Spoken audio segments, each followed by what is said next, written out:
بسم الله والحمد لله والصلاة والسلام على رسول الله، وبعد، فإني لن أكرر معان سمعتموها في هذه الساعات، وجزاكم الله خيرا على صبركم واستمراركم.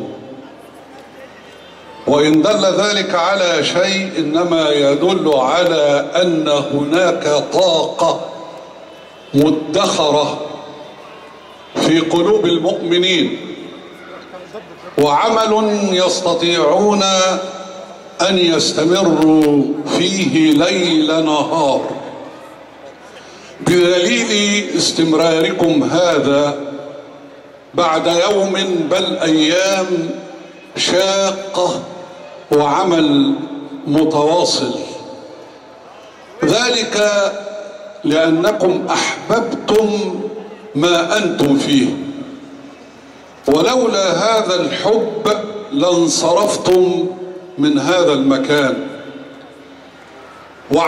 وعلماؤنا في الفقه الإسلامي يقولون: ليس العبرة بأداء الواجب فحسب، إنما العبرة بحب أداء الواجب. وأنتم لا شك تحبون ما أنتم فيه لأنه طاعة لله سبحانه وتعالى، وأمامكم ساعات أحسب أنكم تقومون الليل إلا قليلا، وتسرحون في النهار إلى أعمالكم، ولكن عليكم واجبات، اتصال بالناس. وليس عجيب ما ترونه من هذه الحملة الشرسة، لأنها من سنن أصحاب الدعوات، فالذين يرفعون دائما شعار الإصلاح والتقى والورع دائما يهاجمون. وليس غريبا أن يقدم لكم القرآن صورة من صور محاولة التشويه في قول ربنا: لا تسمعوا لهذا القرآن والغوا فيه لعلكم تغلبون. فهذا اللغو أمر قديم ومرتبط بصاحب الدعوة، إن رآه اطمأنت نفسه إلى صحة الطريق الذي يسير فيه، فتثبت أقدامه على الطريق ويواصل الطريق ولا يبالي، كما قال مرشدنا: كونوا كالشجر يرمى بالحجر فيلقي بالثمر.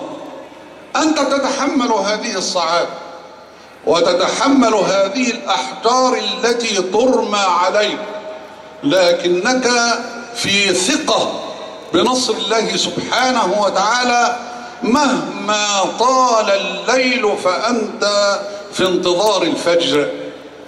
والثقة كان يربي رسول الله صلى الله عليه وسلم أصحابه عليها، ذلك لأنهم كانوا يحملون منهجا عظيما يعتزون بالانتساب إليه، حتى أن عمر بن الخطاب رضي الله عنه قال: كنا أذلة فأعزنا الله بالإسلام، فمن ابتغى العزة في غير الإسلام أذله الله.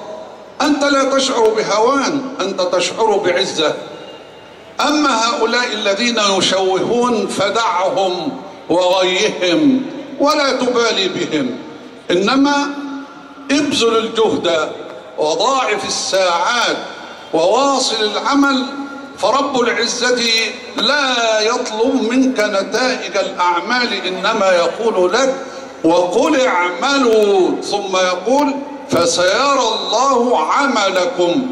فأنت في عمل دائم ليل نهار، لا تبالي لا لصعاب تلقى في طريقك، ذلك لأن المولى سبحانه وتعالى القائل: أم حسبتم أن تدخلوا الجنة ولما يأتكم مثل الذين خلوا من قبلكم مستهم البأساء والضراء وزلزلوا حتى يقول الرسول والذين آمنوا معه متى نصر الله ألا إن نصر الله قريب. أعلم أن الثقة ركن من أركان بيعتكم فلا تفرطوا فيها، واعلموا أن الله سبحانه وتعالى ما أنزل هذا الكتاب إلا ليحكم، وما كانت هذه الرسالة إلا لكي تنتصر في الدنيا قبل الآخرة.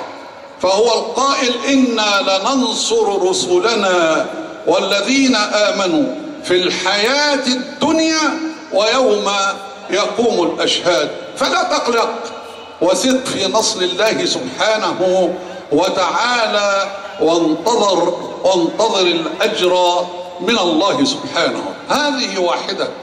أما الثانية فإن البرنامج الذي قدمته الجماعة مع حزب الحرية والعدالة إن دل على شيء فإنما يؤكد على حقائق كنا ونحن في هذه الجماعة المباركة دائما نقول أن الإسلام دين ودولة، فكانوا يقولون ما لكم ومال الدولة. نقول لهم إن الإسلام دين شامل، يقول لنا إن صلاتي ونسكي ومحياي ومماتي لله رب العالمين لا شريك له. يقولون لا دين في السياسة ولا سياسة في الدين. جاء حزب الحرية والعدالة ببرنامجه هذا ليثبت ويثبت هذا المعنى، أن إسلامنا دين شامل يتكلم أول ما يتكلم في بناء الإسلام، في بناء الإنسان. ذلك لأن أمر التغيير عندنا منوط به، فلا تغيير دون إنسان كامل صحيح يتحلى بتقوى الله يصلح بها ما بينه وبين الله فيحبه الله، وحسن الخلق يصلح به ما بينه وبين الناس فيحبه الناس. رجل يرفع هذه الراية، راية التقوى والورع والصلاح، ثم بعد ذلك ميادين العمل التي عددها البرنامج الذي تقرؤونه، سواء كان في الاقتصاد أو في السياسة أو في التعليم أو في أي أمر من أمور حياة الدنيا، لكي يؤكد للناس أن الإسلام دين ودولة بحق، لا شك في ذلك. أما المناوئون فدعوهم وشأنهم ولا تشغلوا بالكم لأنهم يريدون ضياع الوقت. أما أنت فتعلم أن الوقت هو الحياة، لا تبالي بهؤلاء الذين يريدون صرفك عن العمل الجاد حتى تنشغل بما قال فلان أو قال علان.